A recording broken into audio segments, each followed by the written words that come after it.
The silverware on the table was heavy enough to feel like a burden, solid sterling polished until it reflected the nervous smiles of the 5 women seated in the Kong dining hall. Above them, a custom-tiered chandelier of obsidian crystal hummed with a low, expensive vibration, casting shadows that looked more like ink than light. This wasn't a dinner. It was an audition for a throne. At the head of the table sat Grandmadame Wayang, a woman whose silk hanbok was as stiff as her resolve. She didn't look at the women. She looked through them, her eyes calculating the dowry and political leverage each one brought to the family syndicate. For the Kangs, marriage was not a union of souls, it was a hostile takeover. Every breath in the room was measured, every clink of porcelain a potential mistake, as they waited for the man who held their futures in his blood-stained hands. Kong Siriak was 20 minutes late, a deliberate insult that the women accepted with practiced grace. When the double mahogany doors finally groaned open, it wasn't the sound of his heavy footsteps that broke the tension. It was a beam of blinding, unfiltered afternoon light cutting through the oppressive dimness of the hall. And then came the sound that shouldn't exist in a house built on silence and secrets. A pair of light, rhythmic footsteps pattered across the marble, moving faster than the guards could react. A small girl in a sun-faded floral dress, her hair messy and her eyes wide with recognition, bypassed the diamond-clad trophies and the stone-faced Wayang. She threw her arms around the stern, black-suited man standing in the doorway, her small hands clutching his expensive wool sleeve. "Daddy!" she beamed, the word echoing against the obsidian crystals.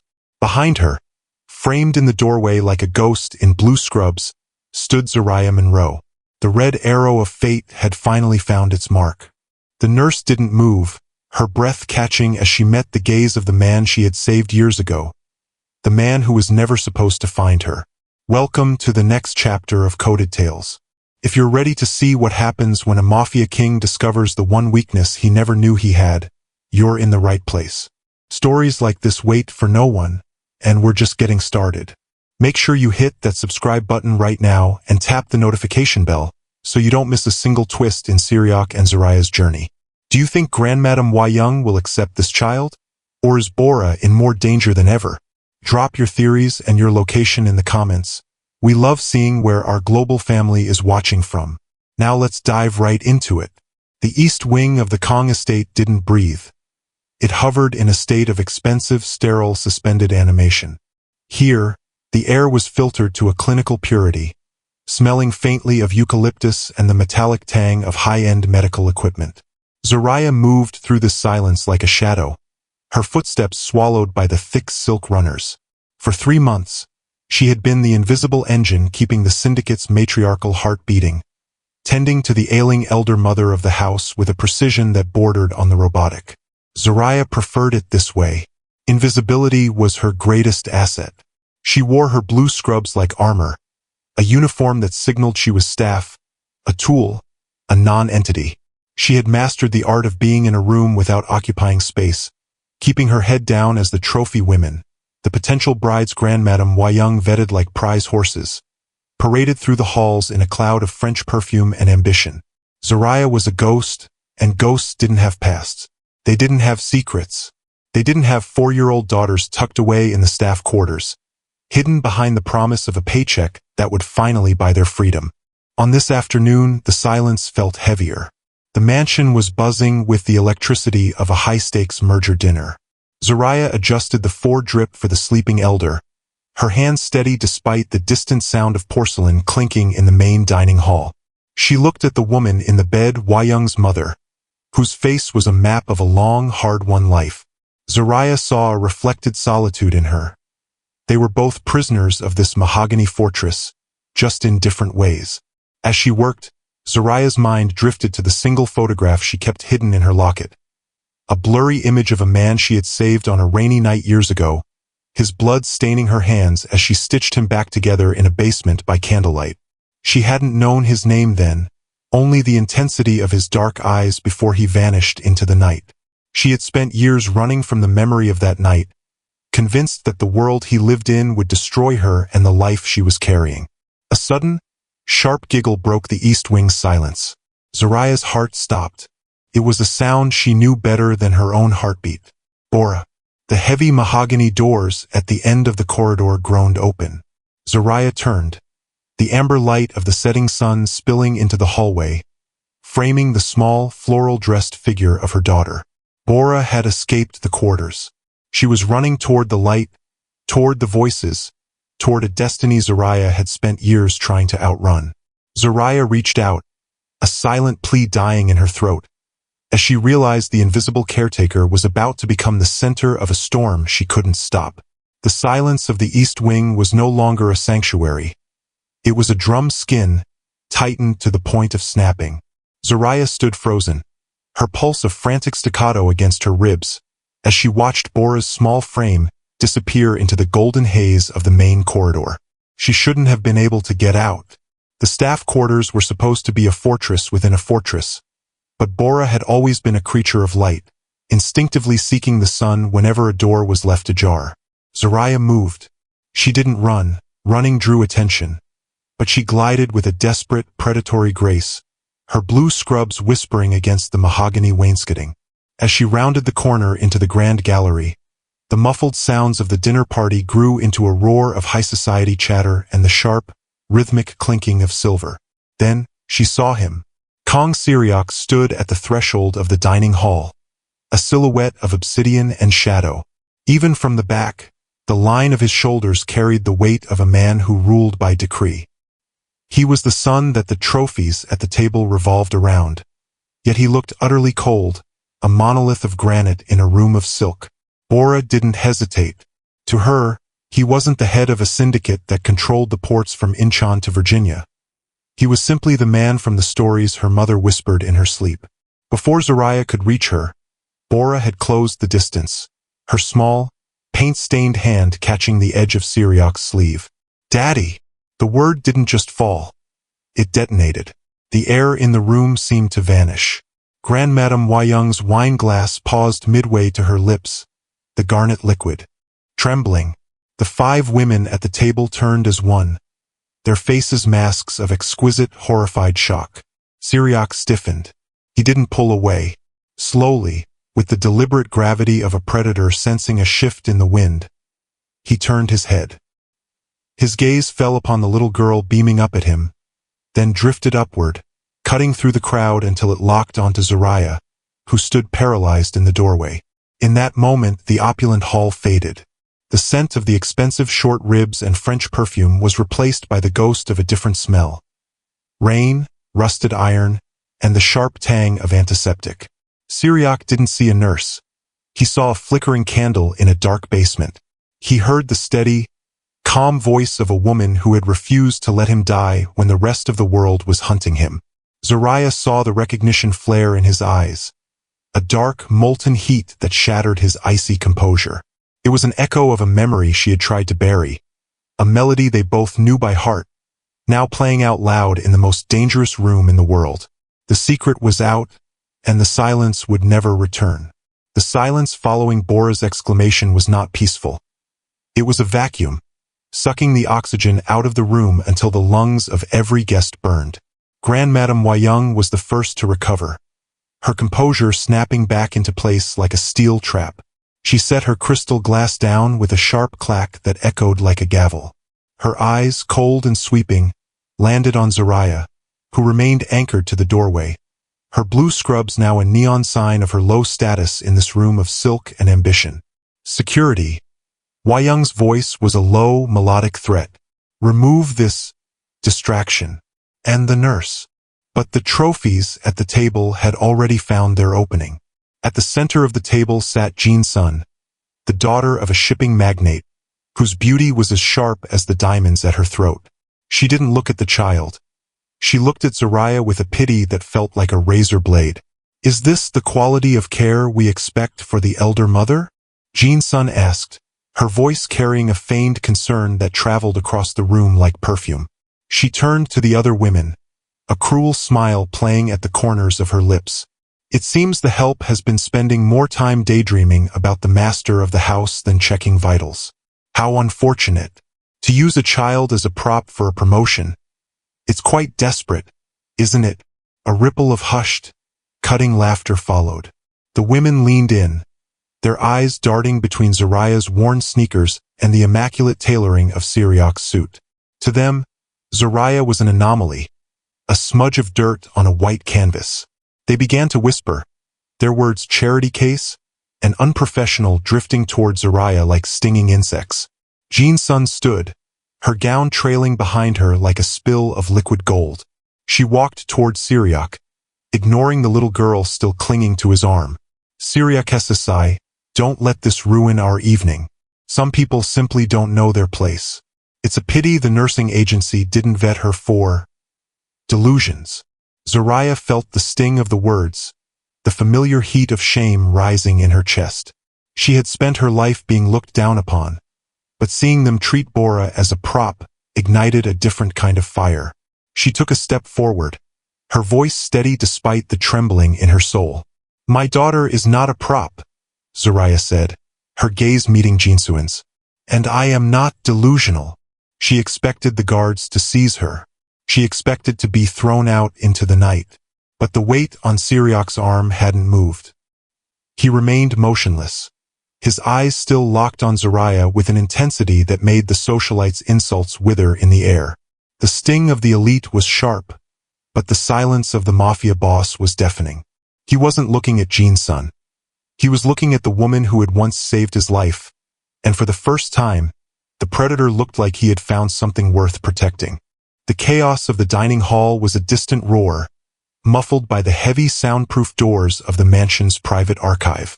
Grandmadame Wayang stood alone in the dim light of the study, her hands trembling, a rare, jagged crack in her porcelain exterior. On the desk before her lay the medical file she had ordered pulled the moment she saw the child's face.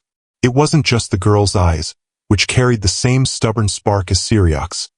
It was the date of birth, a numerical ghost that aligned perfectly with the 3 months her son had disappeared from the world 4 years ago. She pulled a secondary folder from a locked drawer, a private investigator's report from that dark period. It contained grainy photos of a clinic in a rough district, the only place a man with a gunshot wound and no name could go to disappear. Wayang's breath hitched as she compared the blood type on Zoraya's employment record with the rare AB-negative strain stored in the family's private blood bank. It was a match. The invisible nurse wasn't just a servant. She was the woman who had held the heir to the Kong syndicate together when he was nothing more than a dying man on a basement floor. Zoraya Monroe had walked into this house carrying the living, breathing evidence of a debt the Kangs could never truly repay. Wayang leaned back, the silk of her chair whispering against her skin. If the secret broke the surface, the strategic alliance with the shipping magnates would dissolve into a scandal that could topple their empire. A bastard child was a weakness their rivals would exploit with surgical cruelty. Yet, as she looked at a photo of Bora attached to the nurse's application, she saw the undeniable curve of the Kong jawline. This wasn't just a nurse's daughter. This was the first grandchild of the syndicate, a bloodline she had spent 60 years protecting. The DNA of the secret was a double-edged sword.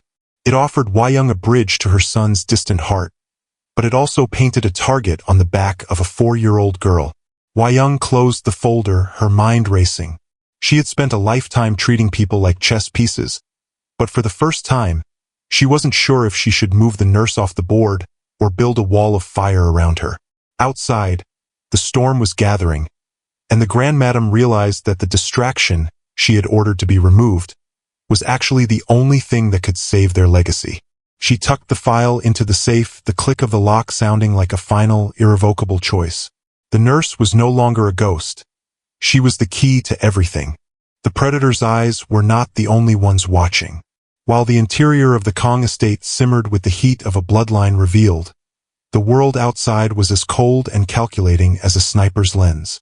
In a nondescript black van parked 300 yards from the estate's perimeter, the silence was broken only by the rhythmic hum of cooling fans and the soft, digital chirp of high-frequency surveillance equipment. Juno, a man whose loyalty to the Kong family had always been a calculated performance, leaned forward until the blue light of the monitors washed over his sharp features. He wasn't looking at the guest list or the security patrol routes anymore. His focus was fixed on a grainy, thermal-enhanced image of the East Wing's balcony. A glowing red cursor, the digital arrow of a hunter, hovered over the small, heat-emitting silhouette of a child. "Target identified," Juno whispered into his headset, his voice devoid of empathy. To the rival Yoon Syndicate, Kong Syriac had always been a fortress without a gate. A man who lived for nothing but the expansion of his empire and the cold dictates of his mother. They had searched for a crack in his obsidian armor for years, looking for a gambling debt, a hidden mistress, or a moment of cowardice. They had found nothing. Until now, the data streaming onto Juno's screen told a story of devastating vulnerability. He watched the playback of the dinner hall feed. The way Syriac's hand had hovered near the girl's head. The way his body had instinctively shielded the nurse from the socialite's glares. The red arrow didn't just point at a nurse and a child. It pointed at the Achilles heel of the most powerful man in the underworld. "The girl is the leverage," a gravelly voice crackled back through the comms. "And the nurse is the trigger. If Syriac won't move for the merger, he'll move for the blood." Juno tapped a key, and the red arrow shifted, locking onto Zoraya's face as she stood in the hospital wing, unaware that her shadow was being measured for a coffin. The rival syndicate didn't need to defeat Syriac in a street war. They only needed to steal the heart he had just discovered he possessed. As the digital crosshairs pulsed over the image of Bora's floral dress, the trap was set. The invisible caretaker and her daughter had become the high-value targets in a game where the stake was total annihilation. The silent surveillance continued, a predatory gaze that turned the Kong estate from a fortress into a cage, waiting for the perfect moment to strike at the red mark of destiny. The nursery in the staff wing was a world away from the obsidian and gold of the main estate. Here, the light was soft. Filtered through curtains, Zoraya had sewn herself to keep the harsh reality of the Kong world at bay. The only sound was the rhythmic, peaceful breathing of Bora, who lay tucked beneath a handmade quilt, her small hand still clutching the edge of a worn teddy bear. Zoraya sat in the low light of a single lamp, her silhouette cast long and thin against the wall. She didn't move. She was a sentry guarding the only thing that mattered. Her mind was a kaleidoscope of the day's horrors, the cutting laughter of the socialites, the cold calculation in Grandmadame Wayang's eyes, and the way Syriac had looked at her. It was a look that haunted her more than any threat. It was the look of a man recognizing a ghost, or perhaps recognizing home. The door creaked, a sound so slight it would have been missed by anyone else. Zoraya was on her feet in an instant, her posture defensive, her eyes narrowed. Kong Syriac stood in the doorway. He had shed his suit jacket, his white dress shirt unbuttoned at the collar, sleeves rolled up to reveal forearms corded with tension. He looked less like a king and more like a man who had walked through a fire he couldn't extinguish. He didn't speak. He stepped into the room, his presence instantly shrinking the space, bringing with him the scent of rain and expensive tobacco. He walked to the edge of the bed and looked down at Bora. In the soft light, the resemblance was undeniable. The same stubborn line of the brow, the same quiet intensity even in sleep. For a long minute, the only sound was the child's breathing. The stern, emotionally restrained facade Syriac wore like armor began to crack. His hand hovered over Bora's hair, trembling slightly, before he pulled it back as if afraid his touch might break the fragile peace of the room. "Why didn't you tell me?" he whispered, his voice a low vibration that seemed to pull at the very air. "I saved a man," Zoraya replied, her voice steady but barely audible. "I didn't save a syndicate. I wanted her to have a life, Syriac, not a legacy of blood." He turned to her then, and for the first time, Zoraya saw the man behind the predator. There was a raw, aching vulnerability in his eyes, a crack in the obsidian. "You saved me twice, Zoraya," he said, taking a step closer until the heat from his body reached her. "Once in that basement and once today when she called me Dad. I've spent my life searching for the woman from the rain, never realizing she was hiding in my own shadow." He reached out, his fingers grazing the fabric of her blue scrubs. The night nurse's vigil was no longer a solitary act. In the quiet of the nursery, the Mafia boss made a silent vow. He was no longer just protecting an empire, he was protecting his heart. And as the moon climbed higher, the shadows of the East Wing felt a little less cold. The transformation of the East Wing's ghost was a silent revolution. Zoraya stood before the floor-to-ceiling mirror in the dressing suite, barely recognizing the woman staring back. Gone were the blue scrubs, replaced by a gown of midnight velvet that seemed to absorb the light around her. It was a masterpiece of restraint, designed to highlight the quiet dignity she had spent years using as a shield. Beside her, Bora twirled in a dress of soft ivory silk, her laughter bubbling over as she marveled at the way the fabric caught the light. The grand gala was not merely a party. It was a coronation of secrets. As Zoraya descended the grand staircase, the air in the ballroom seemed to thicken. The socialites who had mocked her days ago stood in clusters, their champagne glasses frozen at their lips. They looked for the delusional nurse, but they found a queen. At the base of the stairs, Syriac waited. He wore a tuxedo that accentuated his lethal elegance, but it was his eyes, fixed solely on Zoraya, that commanded the room. He reached out, his hands steady and warm, and as Zoraya's fingers met his, the silent pact they had made in the nursery became a public declaration. For an hour, the world was a blur of waltzes and whispered admiration.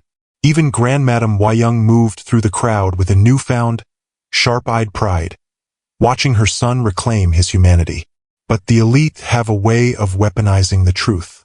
Jin-sun, the socialite whose golden gown now looked like tarnished brass compared to Zoraya's velvet, stepped onto the orchestra's dais. She didn't need a microphone.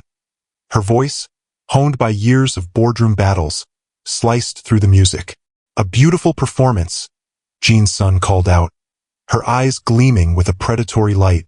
"But perhaps we should ask our guest of honor about her time in the city's foster system? Or perhaps the records of the clinic she fled from 4 years ago. It's a tragedy, really, how easily a common nurse can play dress-up when she's hiding a past of desperation." The music died a jagged death. The gala of truth had begun, but not the truth the socialites expected. Jin-sun held up a manila folder, the same information the rival syndicate had been grooming. "Tell them, Zoraya. Tell them why you really came to this house. Was it to care for the sick, or to trap a king with a child he never knew existed?" The red arrow of judgment was no longer digital. It was in the eyes of every guest in the room. Zoraya felt the familiar coldness of exposure creeping up her spine, but she didn't look at the crowd. She looked at Syriac. The Mafia boss didn't flinch. Instead, he tightened his grip on her hand, his expression shifting from cold obsidian to a white-hot, protective rage. The mask of the nurse had fallen, but the woman beneath it was no longer afraid of the light. The velvet of Zoraya's gown felt suddenly like a weight of iron as the ballroom's collective gaze sharpened into a blade. Jin-sun stood on the dais, the manila folder held aloft like a trophy of war, her face twisted into a mask of triumphant malice. But the explosion she expected, the shaming of a nurse and the casting out of a commoner, never came. Instead, the air grew unnaturally cold, the kind of silence that precedes a landslide. Syriac did not look at the folder. He did not look at the gasping socialites or his mother's rigid posture. He reached out and gently took the folder from Jinsun's hand. The paper crumpled slightly under his grip. Without breaking eye contact with Zoraya, he flicked the folder open, his eyes scanning the grainy, black and white surveillance photos of a rainy alleyway and a flickering neon sign above a basement clinic. "You call this a trap?" Syriac's voice was a low, dangerous rumble that carried to the furthest corner of the hall. He stepped forward, the light of the obsidian chandelier catching the scars on the back of his hand. Scars Zoraya had once meticulously cleaned.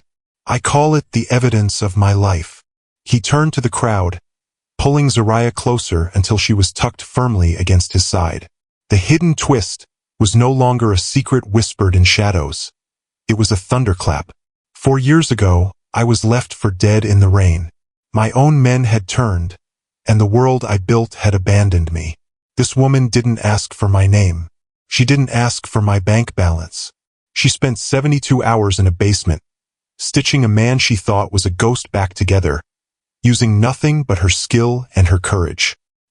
He looked back at Zoraya, his eyes softening into a molten gold that bypassed the nurse and found the woman. She didn't flee because she was desperate.